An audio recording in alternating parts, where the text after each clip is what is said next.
Alright, hello everybody. This is Mr. MMW, and I'm coming to you with a new series in War in the Pacific. This time I am playing as the Allies. This is the PBEM against the devilish Mr. Lodrik, and we shall see which one is going to win the Pacific War. Now, this is a few things about myself, perhaps in comparison to other players. I am mainly a Japanese player, and a quite aggressive one at that. That is what I've learned, what I've mainly done, and what I find the most fun. Especially considering that I mostly play against the AI. I have of course played as the allies. I have never really try-harded, let's say, as the allies. So I don't know all the ins and outs of playing the allies, but I certainly know the Japanese very well. That I certainly do have an advantage over Lodrik. I have seen him play against other players, so I know a little bit about his playstyle. So I would say that I certainly have the information advantage at the start anyway. We shall see, however, if Lodrik performs or does the things that I expect him to do. Because his understanding of what's a good idea may be very different from mine. And certainly my idea of a good allied game is probably very different from other players. So this video is just a strategy. I haven't as of this recording yet received the game from Lodrik, but by the time this is posted I will. So first of all, let's cover the rules of the game. If I can find them here.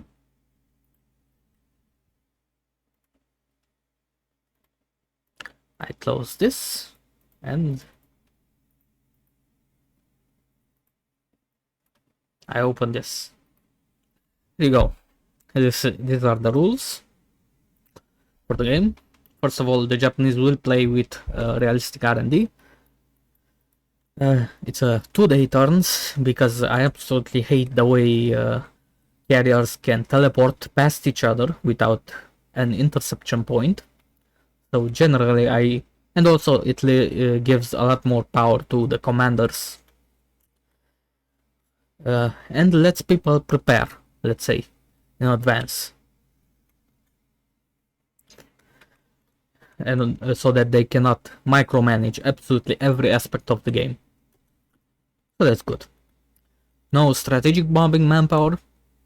This is mainly because of fires. Fires essentially can spread and they give strategic points, and they give disproportionate amount of strategic points in comparison to normal strategic bombing. I am quite a big fan of strategic bombing myself, and I will do it quite a lot, but not manpower, because it is frankly very cheap to do, both against China and against Japan.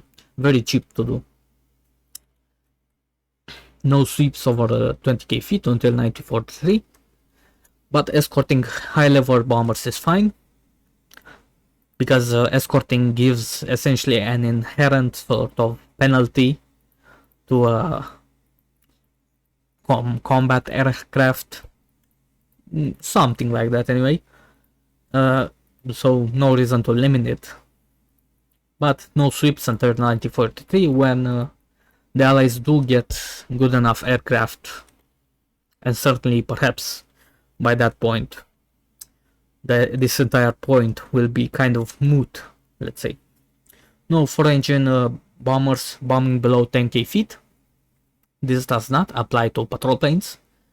This is for the same reason as above. This is just incredibly effective in clear terrain.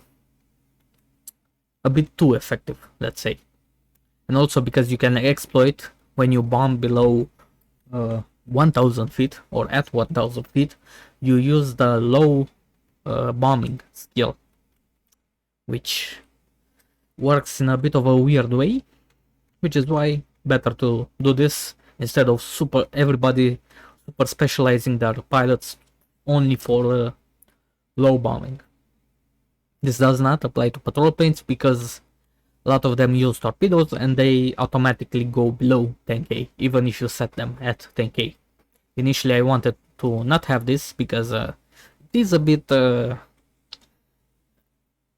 historically inaccurate to use all your patrol planes not to search but to do torpedo bombing, but there you go. With paratroopers, it is allowed, but you must transport whole units when you do this, so we're not gonna have a slugfest over New Guinea. No CV hunting, that's as expected. No transferring units to air HQs or marine HQs, essentially for cheaper transfers. Also, because I personally quite like putting units in their historical HQs, and this is very cheap to do. No torpedo planes on subs, meaning the sirens. Of course, the Japanese don't get them until 1944 or something, so kind of a moot point, but better to have it there. No using reserve mode if moving to another hex, so you can reinforce another hex, but you cannot always move in reserve mode, only if you're actually doing combat. Allies are not allowed to give orders to the Philippines, Malaya, Dutch East Indies, and Hawaii on turn 0 for both naval, air, and or the army. But the one exception to this is the Force Z is allowed to move out. We shall see what I intend to do with it. Perhaps it should, but perhaps it will not move out at all. We shall see. No using barges to bait torpedo bombers. Okay, non-combat zones. This is just for torpedo baits, very cheap torpedo baits. Let's not do that. Max squad resize of 45.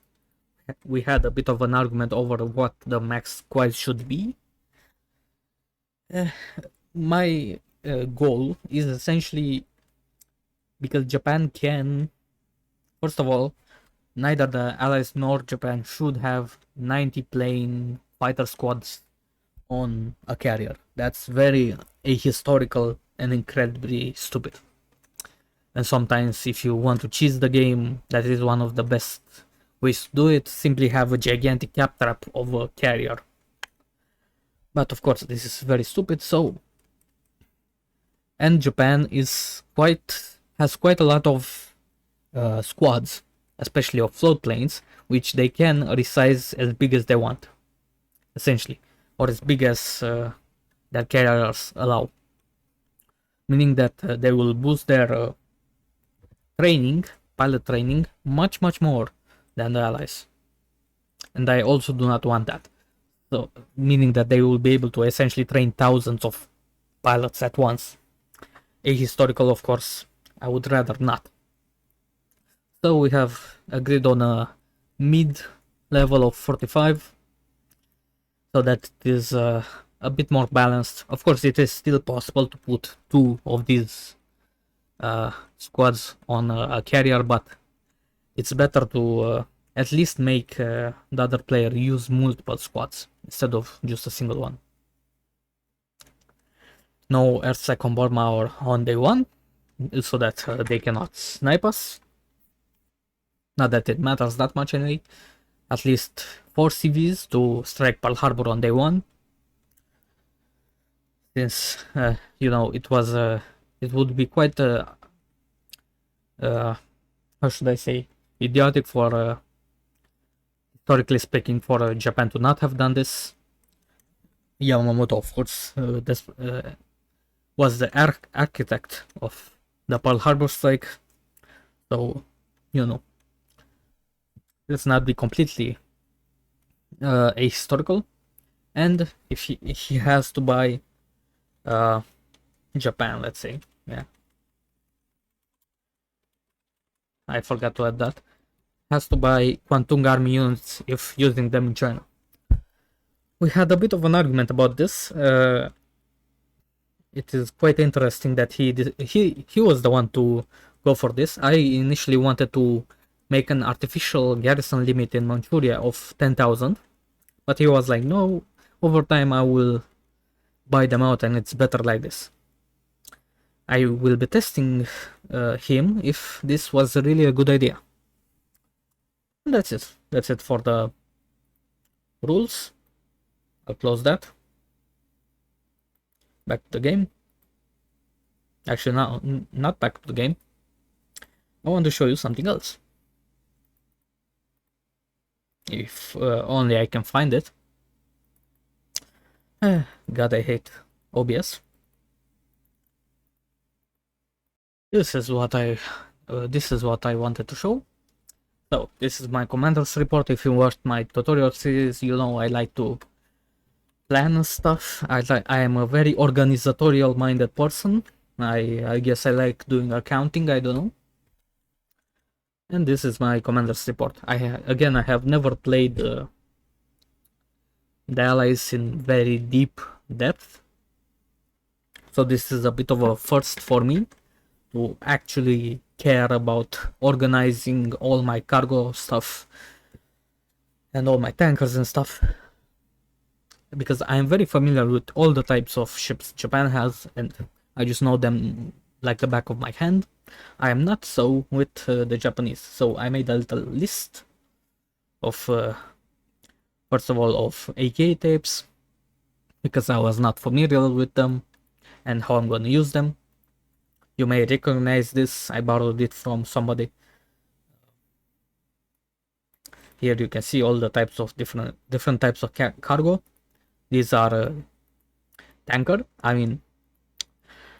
cargo ships which can also carry liquid. This is what this means.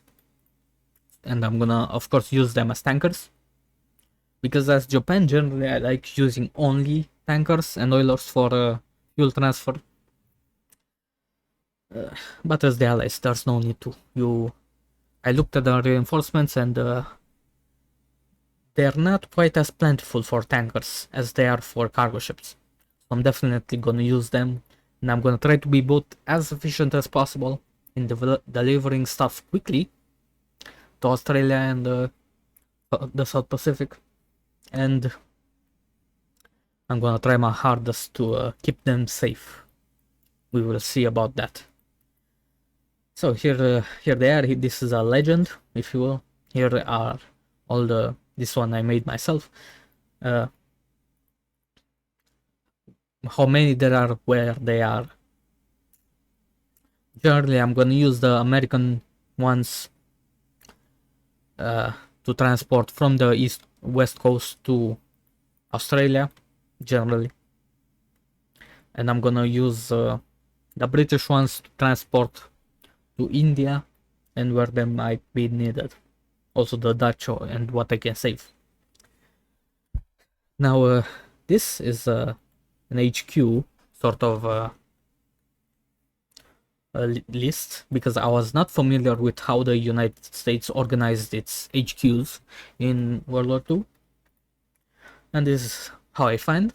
Unlike the Japanese, which have a very rigid, top-down structure, the United States has quite a bit of a wide sort of branch, and they aren't very deep. So there are tons of commands, neither of which are subjected to the same authority, right? So for example, this, I didn't, obviously these are restricted, right? Some of them. But you can see where they are.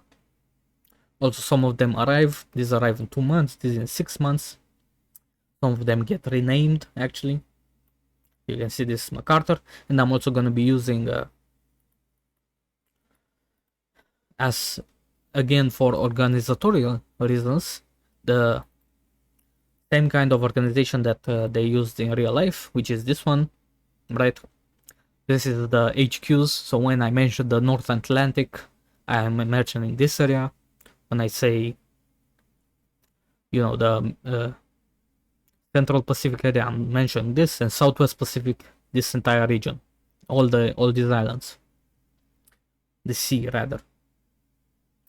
Meanwhile, Southeast Asia, is this, but I would rather include both the Dutch East Indies while I still have them. So back to this. This is again just for myself mainly, for organizational reasons, so I know where stuff is, where stuff needs to go. I also haven't done this for the other countries yet. And this is the plan. Again, just so I know where to send stuff.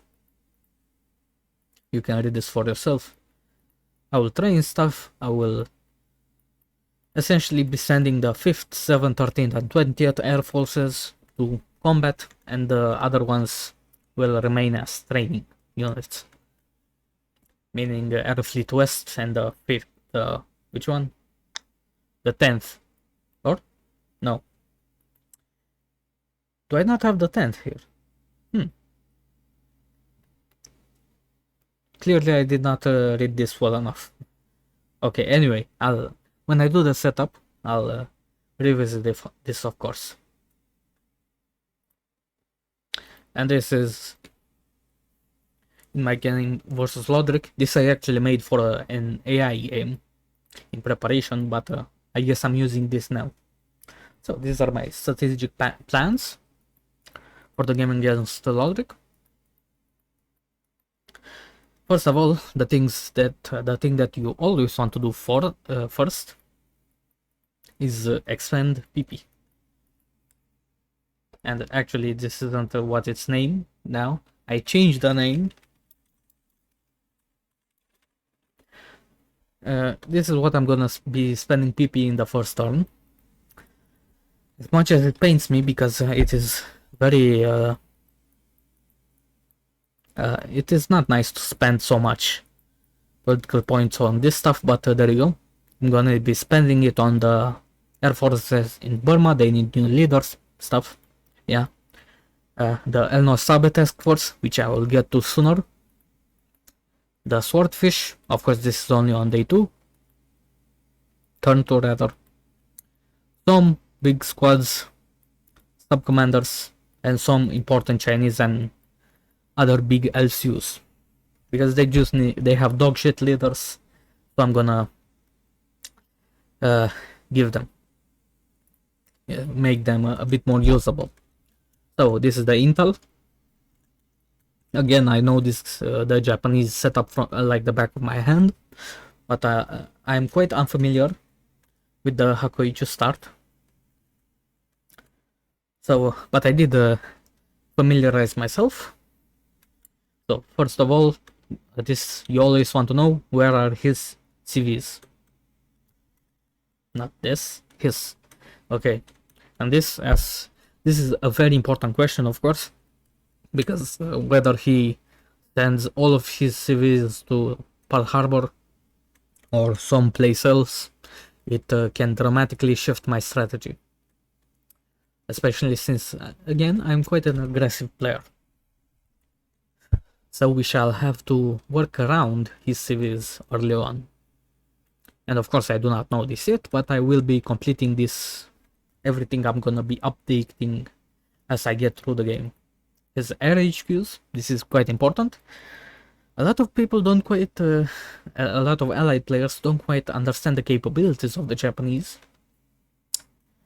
because they simply presume that they have stuff everywhere. This is not true, of course. For example, the most important ones are the air HQs, which, in case you don't know, they give torpedoes to torpedo bombers, and they vastly improve coordination and generally combat. And they have 3 in Takao, 1 in Saigon, and 1 in Comport Arch. And as you may have seen from my AI game, it takes at the soonest 2 weeks to relocate them.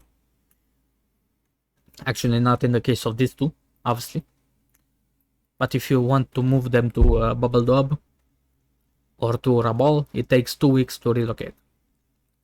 So we essentially have 2 weeks to act in those regions before he has torpedo planes in the air, and afterwards we simply have no chance, presuming he doesn't have carriers, right?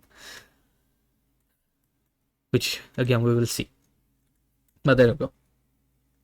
The zero squads, you can see one of the mistakes I think in this that whoever made the Hakoichu start was that they essentially gave the Japanese like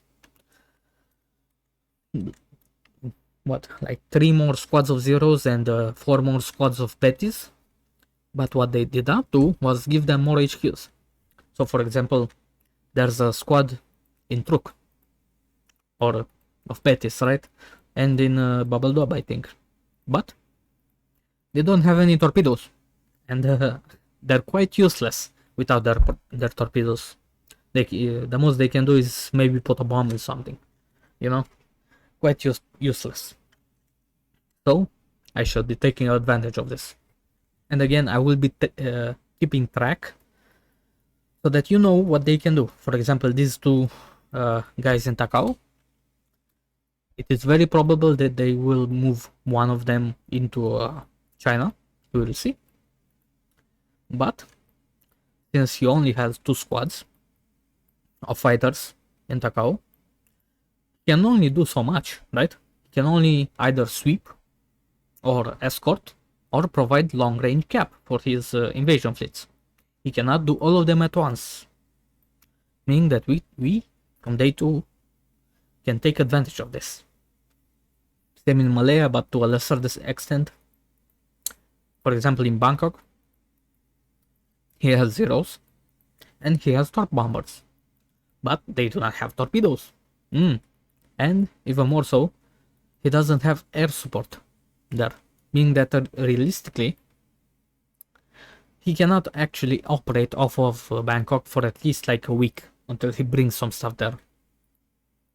He can do like 1 strike, right? That he can do, because even without anything, not to mention that the airfield is small, so he can't operate more than 150 planes. So there you go. He can do 1 strike out of there, because turn 1, right? The special strike. But from then on, not much. There you go. And again, this is Intel. Overstacking in Takao, of course. As you may have seen from my AI game, from day 2 you cannot operate all the planes in Takao that you could on day 1. There is simply not enough space there. And he also does not have any fuel in Rabal. I'm presuming he will take Rabal in the first day. Shoot, anyway. Or at least in the first couple of days, right? But he does not have fuel or supply or an airfield, an usable one. And this is very useful to know. So here are the operational plans. This is how I note stuff. This is essentially what I'm gonna do, and these are the bases. These are not completely full, you know. But this is how I note classify these different types of bases. These are scouting bases, right? These are fighter bases and bomber bases. Bomber bases are essentially max size, max air support, and they usually will have an RHQ. I want to get them an RHQ. Fighter bases can be only size 4 airfields or something, and they don't need to have an RHQ, or they are a bit more than a scouting base, but not a bomber base. And an advanced warning base is just... Sorry, this is redundant. These are just... They can house Catalinas and nothing more. I do not need anything more on them. And this is what I'm gonna do. Of course, I intend to secure a supply line to Australia. We'll see how we do this. And we're gonna try to lay as many mines as possible. And also intercept them with subs. We will see. we unfortunately are not very capable in the sub department. Not at all. Which is very unfortunate. On the Southwest Pacific, we're gonna reinforce Milne Bay and Port Moresby. Again, we actually perhaps this is the most important part. I still have yet, sorry, this one. I still have yet to decide whether to actually defend Port Moresby or to just abandon it. Because functionally, I will, of course, when I get there to doing the setup, I have to decide whether it is actually worth it to just put up a fight at Port Moresby or to actually defend it with all I have. And I've been thinking about it, and honestly, in the long term, Port Moresby is not actually that important. At least not at the expense of bases in the South Pacific, or if it causes us to compromise our supply line to Australia. But we will see. Again, this is only the setup. We'll see. But I do, if I decide to defend Port Moresby, I'm also gonna reinforce Milne Bay and prioritize, of course, coastal guns and AV. And that will be, Australia is a bit special because it is, of course, very much within the carrier strike range of the Japanese. So I'm gonna mainly be using just a few bases, and I'm going to defend them. The Brisbane will be my main logistical hub, so a bunch of my tankers and supply will go into there.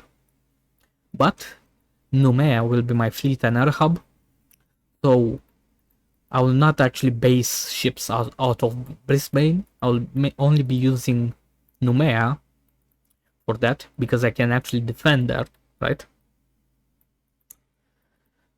And of course I'm gonna build Luganville and stuff. Actually, this is part of the South Pacific. Why do I even have this? Okay.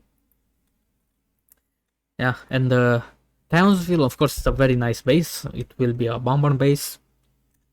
But unfortunately, I am very much sort of hesitant to send much stuff there on the long term, of course.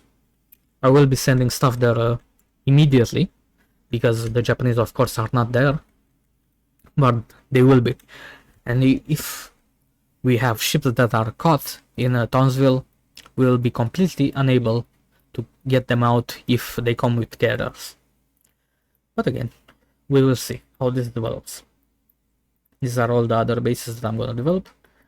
I haven't actually written pretty much anything for the Central Pacific, but I'm going to. I'll cover this later, of course. Same with North Pacific. Of course, I'm going to build Adak. It is a very wonderful base, and I'm going to base my subs there. If the Japanese allow us to, of course, we're going to use Atu, simply to shorten the distance for subs. And again, I haven't written much for India and stuff, but I will. And now into more specific stuff. Burma, of course, we're gonna reinforce Rangoon.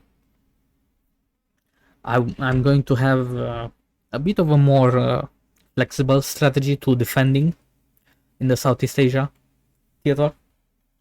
I'm gonna make a stand at Staten Bridge. I'm gonna show you how and why.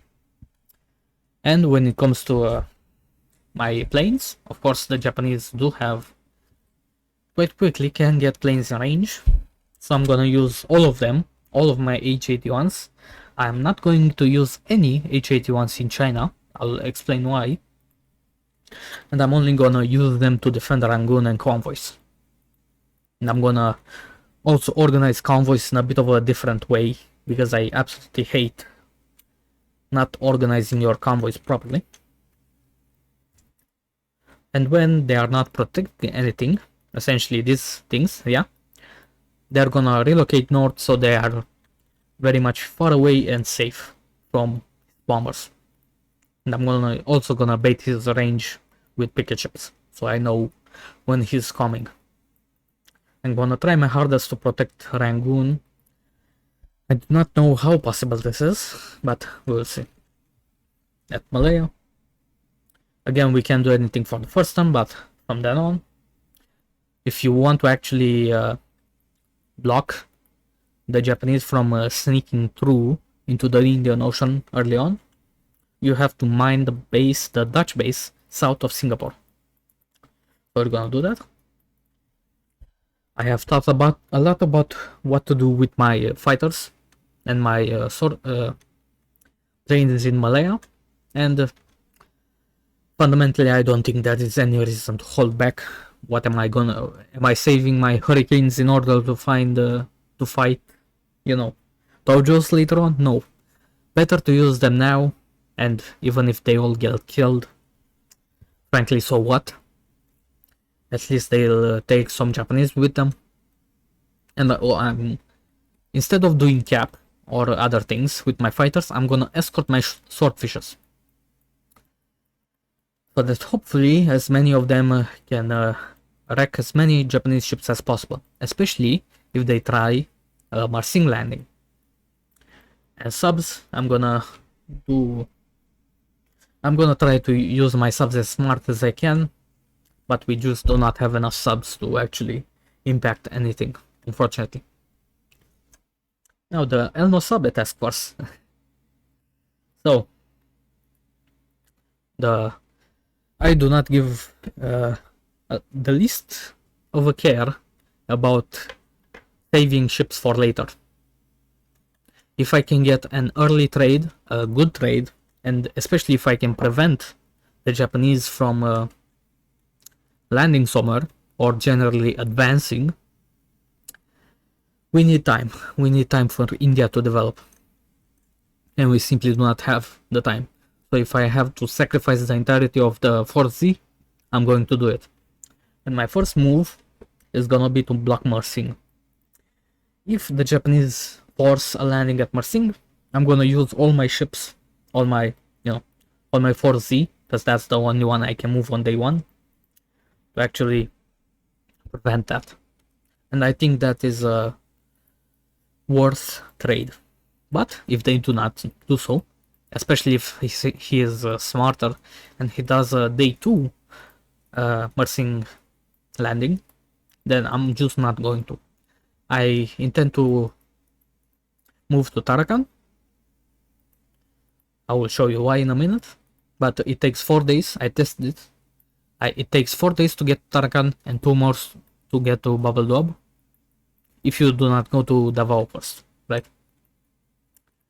And my mission is to sweep or intercept invasions from Bubble Dob, essentially. Why? Because first of all, this depends where his carriers are. I am not afraid of the Tayo, I assure you. If he only has light carriers or anything else, I very much want to engage him there because he does not have torpedo bombers. I tried as much as I can to try going west of Borneo to try to intercept the Philippine landings. It is completely impossible. Unfortunately, you just cannot go west of Borneo, so you have to go around. But there you go. Alternatively, if for example he has carriers there, Bubble Dob, I will sweep YOLO and go north to aid the Philippines, essentially in the central Philippine Islands, but outside of 70 hexes, outside of torpedo range of Taiwan. Yeah, that's my plan for now with the El Nosabe task force.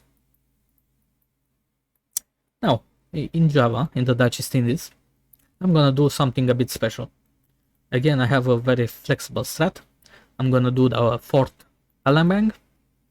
The Allies do get a couple of early reinforcements. One of them is the British 8th Division, and I'm going to relocate the 8th Division there to defend Palembang in Java, and I'm gonna try to evacuate what I can from Singapore. So, in Java, very simply, if he's landing in one spot, meaning he comes in with a dead stack, I'm gonna defend in Bandung. If he lands in multiple spots, I'm gonna defend in both in Bandung, the Cilacap, and Jakarta. But when I get to, I can show you why I'll do this. This is, of course, just a delaying tactic. At Ambon, I'm gonna send. There are a couple of Aussie reinforcements, and I think I'm gonna send them there. I'm not 100% sure. I could very well just send them to Java. We'll see. Presuming he does not completely block Java, right? In the Philippines, I will defend in Clark until we do not have any more forts 2. So until we have forts 1. And then I'm gonna retreat to Bataan. And then of course I'm gonna... Hopefully this will buy us as much time as is possible. We'll see. Now, again, I cannot intercept him in the first turn, but we can be pretty damn sure that he will bomb Manila, meaning that he will leave Clark Field intact, meaning that I will have quite a bit of aircraft to play with in the Philippines. And since he only has a limited number of zeros there, he cannot do everything at once. So I'm going to bet that he will sweep Clark Field next turn, or Manila, and cap his forces so that we can't torpedo him. I'm gonna use my entire air force in the Philippines to strafe him with fighters and drop him with Catalinas, and with a small range. It depends on where he invades, but hopefully this will cause a bit of damage. We cannot prevent him from invading, but we can try. And our B-70s will fly to Java. Some people like to use B-70s in China. I do not. For the simple reason that in China, Japan will very simply grind you to bits, and the entirety of China is within bombing range of him. So I would much rather bomb unsuspecting targets where he has the fewest number of fighter squads, which will be, and of course from Java I can evacuate to Australia when needed, or to India. It is much more flexible. And hopefully, you know, bomb some oil. That is of course the most important thing, targeting his supply. Here are also some bases to build up. So here's my operational plan for China. And in short, it is Le Mans random over. Now this is because the Kwantung army is banned until he buys it, right?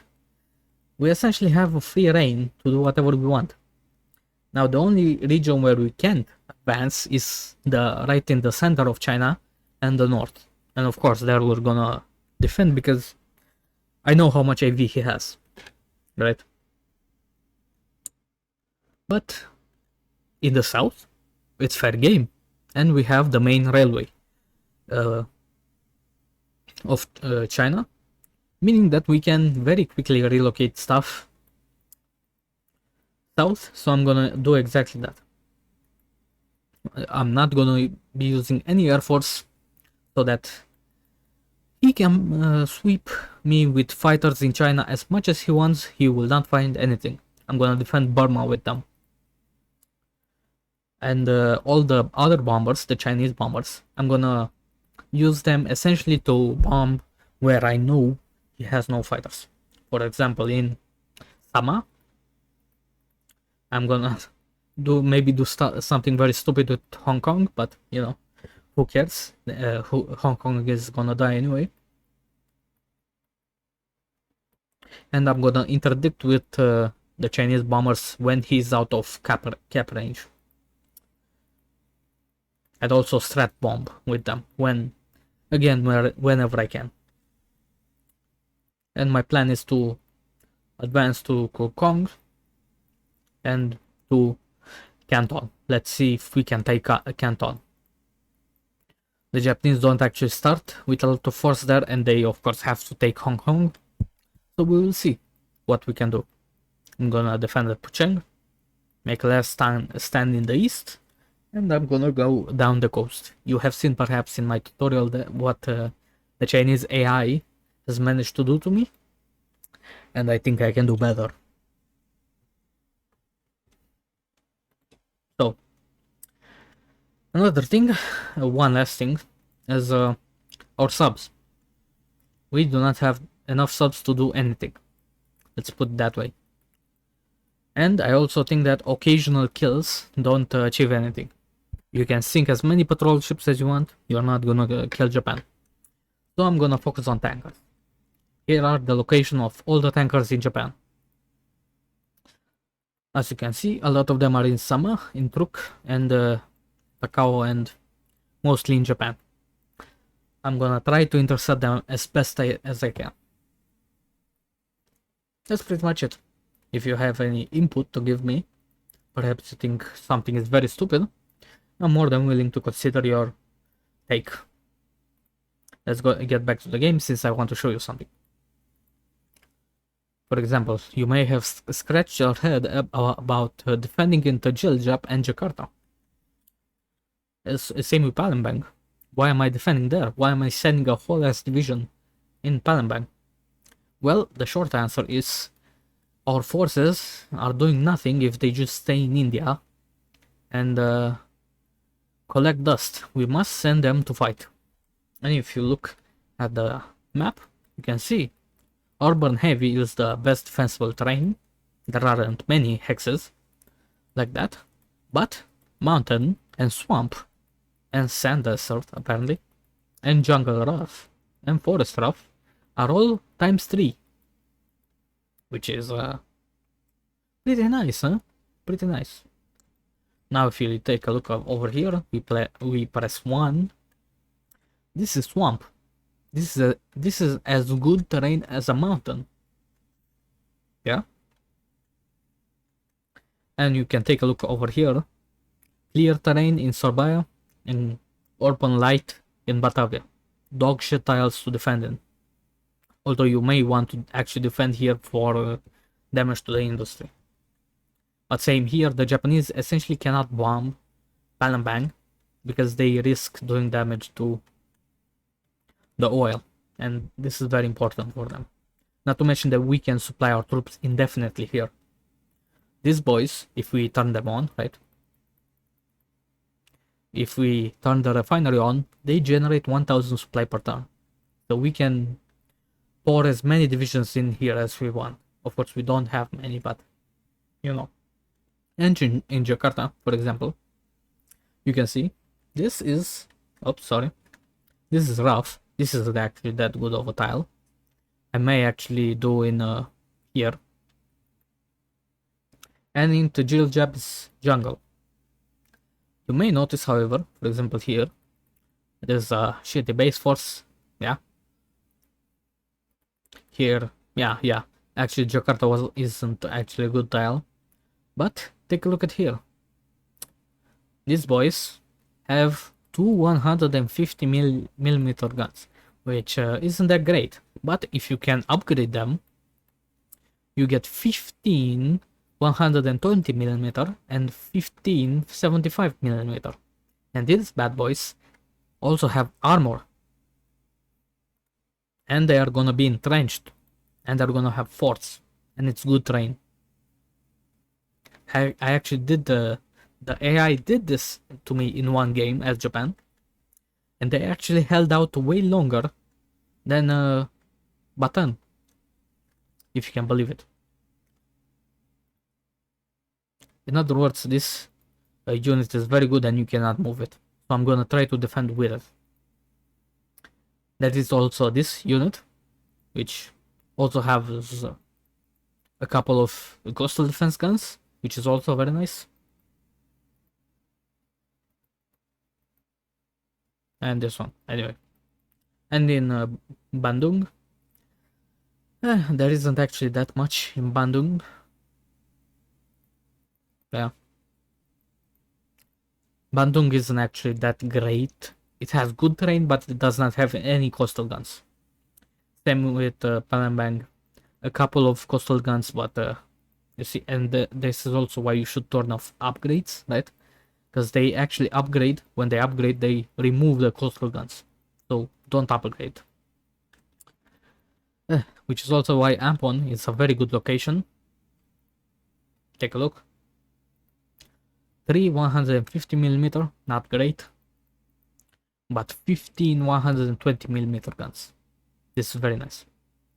And in case you do not know, while why Batan, in my opinion, is frankly a better tile than to defend in the Clark. Clark isn't a bad tile. Of course, it has jungle rough, so times 3, and I'm gonna defend it in it. But once I get low on the forts over here, I'm gonna retreat here. And you wanna know why? Take a look here. The coastal guns here.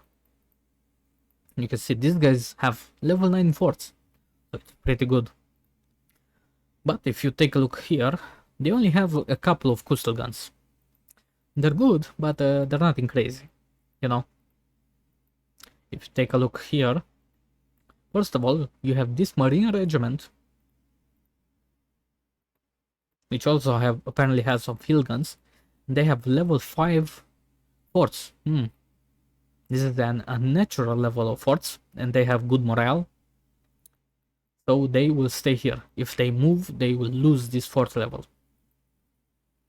And take a look at the Manila Bay defense.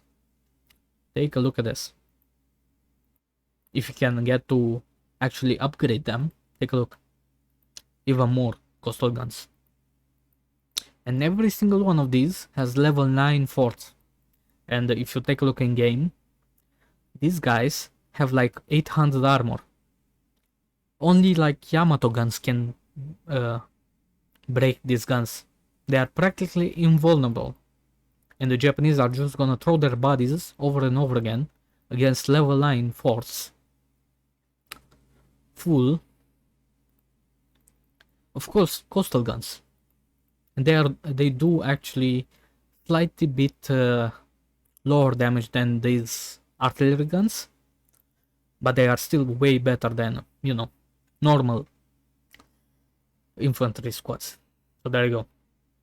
You may also want to replace these leaders so that you essentially win every role with them. Quite important. Also these guys, right? And the Americans do have some pretty good, decent army leaders. Let's take a look actually. For example, morale. Morale is very important, right? And this inspiration and leadership contributes to that. I guess not that great. They do have some pretty aggressive leaders. I don't think you actually want aggressiveness. But anyway. What else did I want to show? Ah yeah. This tile, it is no longer a tile in game actually. It is no longer a dot base. It used to be. It was called Statin Bridge. And this is what it's called. And the reason it's good, it's because it is wooded. WD. Is that right? WD. So it has ×2, I think.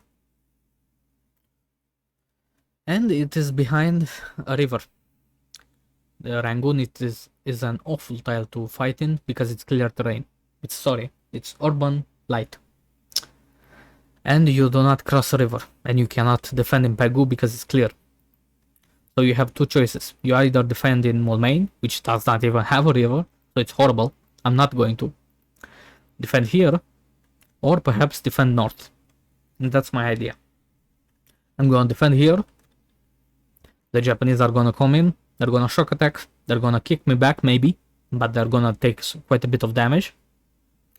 They're going to have to shock attack again, right? And again, they're going to take quite a bit of damage. I'm going to retreat to Rangoon. And from there, I'm going to strategically move, right? Or perhaps from here, right? That's the railway. Yeah. We could move for example, here, move every single one of our units when we get kicked out of here to Tungian, simply so that we keep a large proportion of the Japanese army in Burma when they get there. My ultimate goal is to not let them invade India and Colombo, which I think anybody who thinks that the Japanese are gonna invade Darwin or Perth or Australia, they are very foolish. Because take a look. This is the industry in Darwin, okay? This is the industry in Perth. Yeah, impressive, right? Take a look. Calcutta. 500 industry and 500 light industry. The Japanese, if they capture Calcutta, not only is it gigantic points for them, but this base alone can supply their entire invasion into India. So that essentially they do not have the logistical nightmare of supplying these troops here. They can simply feed off of the Indian industry. Over here, for example, this is not the case. There is basically no light industry in Burma, meaning that, as I have this covered myself, the Japanese struggle quite a lot to get supply into here. This is not the case in India. Not to mention, take a look at these roads. In one of my AI games, the time it took me to march from here to here, right? It literally took me to go from Calcutta to Delhi. Crazy, right? But because of these roads, because of these amazing railways, you can. There you go. And in China, as I told you, we have quite a bit of forces, as you can see, all over the place, and a lot of Chinese allied players just retreat them, all of them. But there is zero reason to do so. This base, for example, is incredibly weak. Same with all these bases. And over here, they only have like 2 divisions combined. Maybe 3 if you can account the garrison too. We have tons of stuff, and we can rail everything along this line to Kokong and very quickly go down this road and get into Canton. We may not need to actually get into Canton, and we of course don't want to sit in clear terrain, right? This is urban heavy, right? But we perhaps want to get into this hex, right? So that they have to fight us into heavy terrain, urban heavy terrain. We will see. No reason not to. In the north is, of course, I want to avoid clear terrain, so I'm gonna probably defend somewhere here, right? This is just a meta. No, Xi'an is of course bad to defend in. We'll see. But because the Japanese are cannot take the Kwantung army out, they only have the North China army, and that has only like nearly 1000 AV. And the 6th, I think, army, or the 11th actually, over here has like 600. How many does it have? Maybe like 1200 AV together.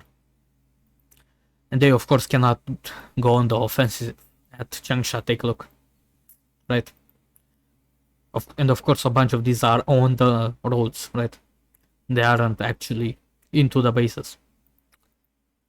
So they, for all practical reasons, they cannot go on the offensive. They can maybe clear these roads. And of course I want to get out of the clear hexes as fast as possible because of their bombers. I'm also gonna defend at Wenkao, because it's good terrain, good a good tile, it has lots of light industry, so it can sustain itself. Very nice. But yeah, that's what I'm gonna do mainly. We'll see. If here's the good part. If I am unsuccessful for whatever reason, I can simply retreat. the Japanese do not have the forces to kick me out if I have seriously reinforce something, because they do not have the Quantum Army. It is of course unfortunate that I'm gonna lose pretty much everything in Manila, but frankly, I absolutely hate the American subs. Playing with them or against them, it sucks. My biggest actual, like, the biggest unfortunate thing is these destroyers. These are very nice. These tankers, of course, incredibly nice, and you do not get many. And these cargo ships. Same here. We may lose quite a bit of these guys. These tankers, for example, which is not nice at all. I'm gonna try to save them as quickly as possible, but it may very well not be possible. Besides that, what else is there? Yeah, these guys I think I'm gonna use to actually defend Ambon. We'll see if we can get there in time. Not much else to do. Oh yeah, another thing. My poor aircraft. Unfortunately, they are all going to have to get sacrificed. Because let's be honest, first of all, we're not gonna be using these aircraft, these buffaloes, for any longer than December. Like, let's be realistic. These guys, hopefully, they will inflict good enough damage to justify their losses. These are nice aircraft. Take a look. By all standards, they are, frankly, in my opinion, better than the Oscars, certainly. And to a certain degree, better than the Zeros. They have good speed, good armament, and armor. They don't have great climb rate or other stuff, but I would any day pick this over a Zero personally. But whatever, we have to use them as best we can.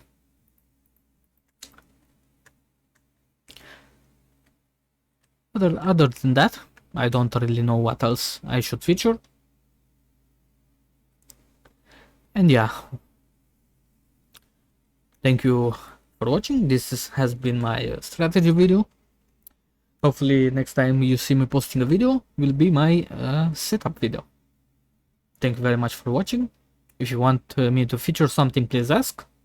And I will see you next time. See you.